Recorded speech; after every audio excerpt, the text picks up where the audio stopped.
Good afternoon, ladies and gentlemen. Does it work? Yes. This is the outline of my presentation, and as Cheng said, I'll be focusing on China. And I've been involved since 2006 in this effort to promote sustainable palm oil in China. But I'd like to mention that the views I'm putting across here does not reflect those of the organizations I've been involved with. They're strictly my personal views, and we'll take it as that.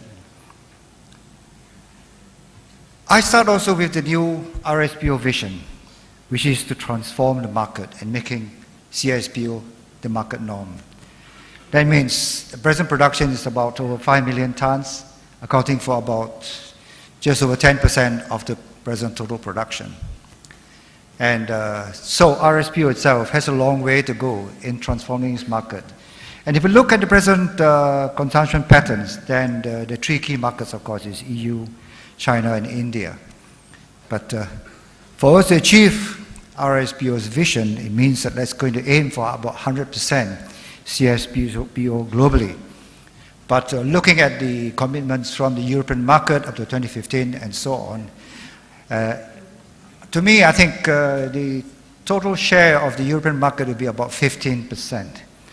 So, if you're going to transform the market, then you really have to depend on the developing economies, particularly China, India, and also Indonesia, because there you can see that it's projected an exponential increase in demands from these countries in consumption.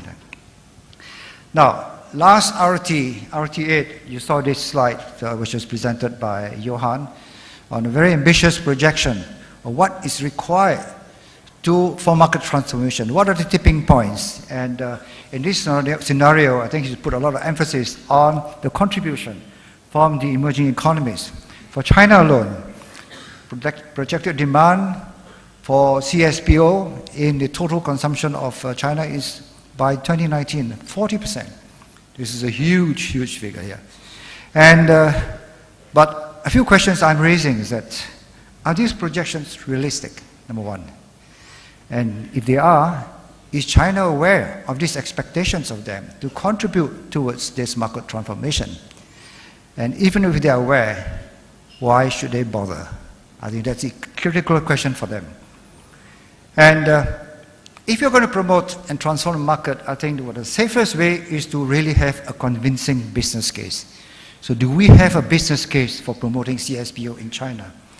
Yankees mentioned about the study that we did on CFNA DEFRA, a study on a policy study. We tried to establish a business case.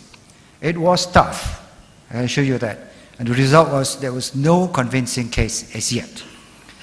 And we see that the business case will operate at two levels. One is a national business case for supporting CSPO, and the other one is at the business level, where you talk about associations and individual companies and corporations having that business case. We tried to establish a business case also in RT8 when CFNA had a stakeholder consultation and addresses many issues, but we could not get specifics on the business case for China. There were generic points for supporting the business case, and definitely for drivers of CSPO in China, it was definitely concluded that it will not be the consumer, the individual consumer. And again, March this year, I facilitated again another stakeholder consultation, this time in Beijing for CFNA, and we had the major market players, MNCs and Chinese companies, trying to see, among other things, do we have a business case for promoting sustainable palm oil in China? I had more questions than answers in this session. So you can see that there's a huge task ahead of RSPO and also Oxfam if we're going to promote the CSPO in China. Now, one of the complications is that in China is in the trade flows. China is the second biggest importer of palm oil. It's all coming mainly from Southeast Asia, Indonesia, and Malaysia. But it's an inward flow. All of this is going in for domestic consumption. Very little at this stage is going out as exported products. And that's a big task, because you really have the absence of the supply chain pressure. If it had been a case like paper and paper products, whereby you have an active flow of import of exports of the raw material and import and export of the manufactured materials. Then you have a better chance. But at this moment, the present flow is just inward, and the Chinese companies may not really have to worry about using CSPO because there's no demand for it now. Now, I mentioned that the business case will be at 2 levels.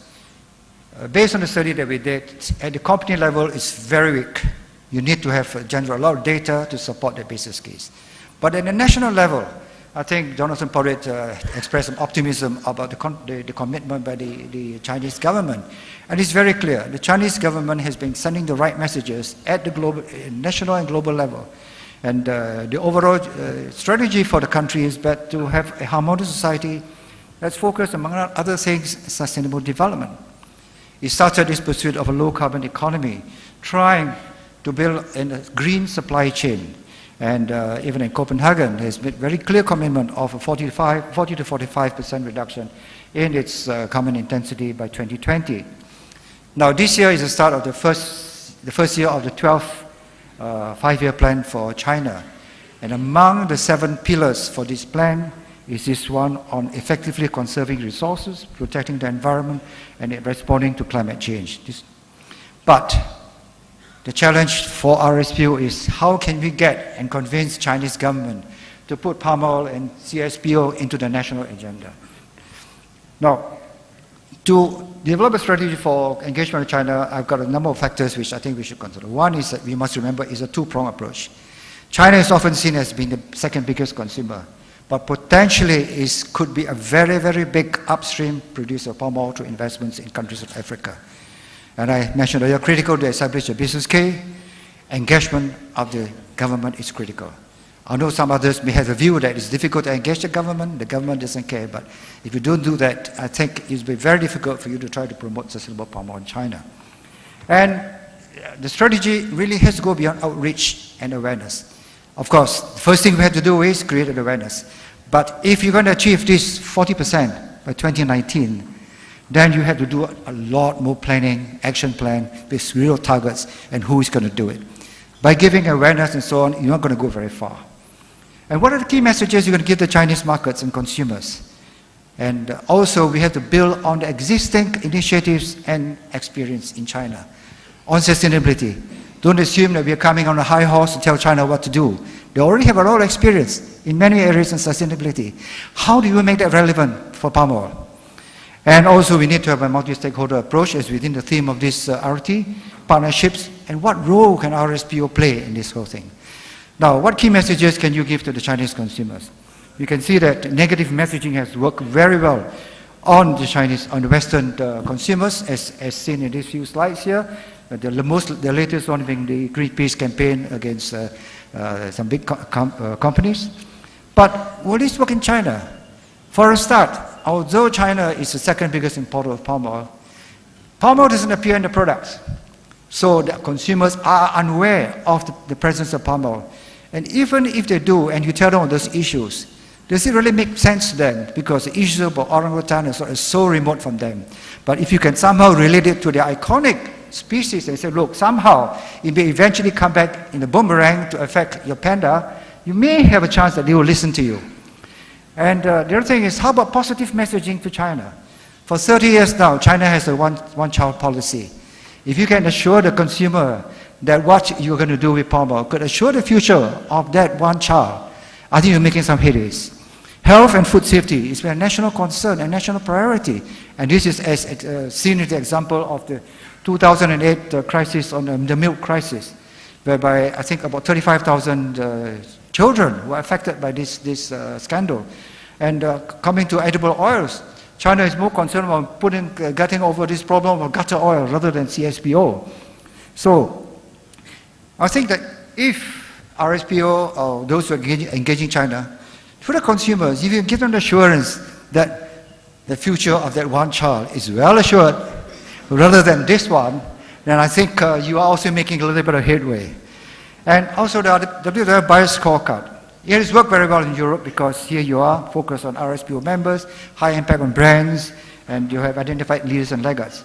But will it work in China, in the Chinese market?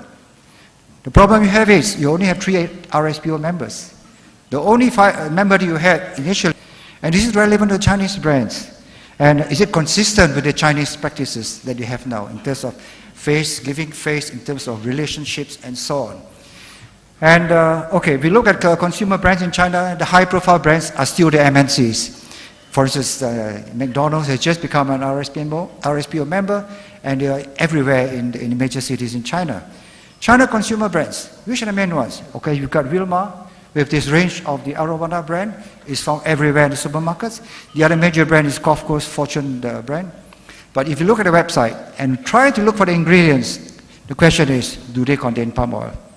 They have peanut oil, soybean oil, and everything else, but there's no specific mention of palm oil. So if you get a target on them, I should got the right target. The only one have got actually declared that have got palm oil is actually Chulong Group, which is, has operations in Indonesia, and they said they are producing palm oil. Now, also to build on existing initiatives, don't assume that China does not know what to do. If you look at certification, if it's a good business case, if you're convinced that the RSPO certification is good, then they will take it on. And this is the example I showed the slide here, is that China is the world's largest, has the world's largest number of ISO 9000 and 14,000 certifications. And also, if you look at some of the initiatives that have been taken to date, WWF China's effort in promoting markets in 2005, and then the CFNA involvement. The latest one, of course, is the CNA DEFRA report, which is actually trying to develop some policies for the government. I'm running out of time, so I'm going to go very fast. Now, to engage China, you really have to look who are the players, connecting the dots, which is government, industry associations, and intergovernment. Now, I put in here, for instance, in edible oil, at the highest level in government is the State Council, but there's some entry points to RSPO itself, or those engaging. Is one is the council, which is the China Council for International Cooperation of Environment and Development. Here, this particular body advises the State Council, is chaired by the Vice Chairman. And you also have the NDRC, which is the overarching body looking at investments and development, and the Ministry of Commerce. Now, if you look at the linkage, your strongest linkage is actually through CFNA, the association, because it is an association that is strongly linked to the Ministry of Commerce. And the main players in the palm oil industry are members of CFNA. So if you can engage them, that'll be right. The other avenue is, of course, through the China Network of Sustainable Development of Sustainable Palm Oil, which was started by CFNA and WWF China, and it has on board some MNCs, palm oil companies from producing countries, as well as RSPO recently then. So what is the role of RSPO in this whole game? Now, in conclusion, I'll run to a few points here.